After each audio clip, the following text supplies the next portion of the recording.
An interesting story about the life of Saint Clare of Assisi. In the peaceful hill town of Assisi, Italy, a baby girl was born and her name was Clare of Ferduccio. Her father was a wealthy knight and her mother was a devout Christian.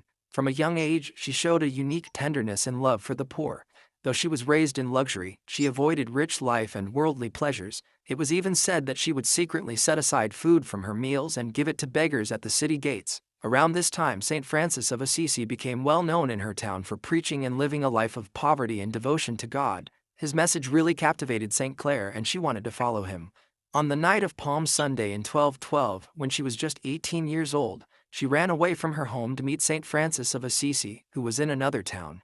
When she met him in the tiny chapel of Porziuncola, she vowed to give up all her inheritance and follow St. Francis's way of life. In a quiet but powerful ceremony, he cut her hair, gave her a simple brown robe, and she vowed her life to God. When her family found out about this, they were outraged. They came to the convent to drag her back home, but Clare clung to the altar, lifted her veil, and revealed her cut hair, and told them she belonged to Christ alone. Eventually, her family accepted her decision and even her sister Agnes joined her with other young women in her town. Together they formed a new community called the Poor Ladies of San Damiano. It was a religious order for women dedicated to a life of prayer, work, and silent contemplation. They also live in total poverty with no shoes, no meat, and not owning any personal property. Over the years, her community grew and it was later called the Order of St. Clare, also known as Poor Clare Sisters. Though often ill, she remained a powerful spiritual leader, even advising popes and bishops. One of the most famous stories of her life happened in 1240, when Saracen mercenaries threatened to invade Assisi and storm her convent. Too weak to rise from her bed,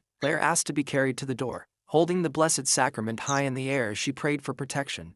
Miraculously, the soldiers fled without harming a soul. Another famous miracle story was her vision of the Mass. Near the end of her life, St. Clare was very ill and bedridden at her convent. On one Christmas Eve, her heart was broken because she could not join the sisters in attending the Mass in the chapel due to her illness. As she lay in her bed, she expressed in sorrow to God in prayer for not being able to join. Then suddenly a miracle happened. St. Clare saw and heard the entire Mass on the wall of her cell as if it was like a live broadcast. After the Mass, she shared her vision with the sisters, and they believed everything she said happened in the Mass. On the morning of August 11, 1253, Clare passed away surrounded by her sisters. Her face was said to have glowed with peace. Soon after her death, miracles began to occur. On September 26, 1255, she was canonized by Pope Alexander IV. Today, the Order of St. Clare is running in 80 countries with 900 monasteries worldwide and thousands of nuns.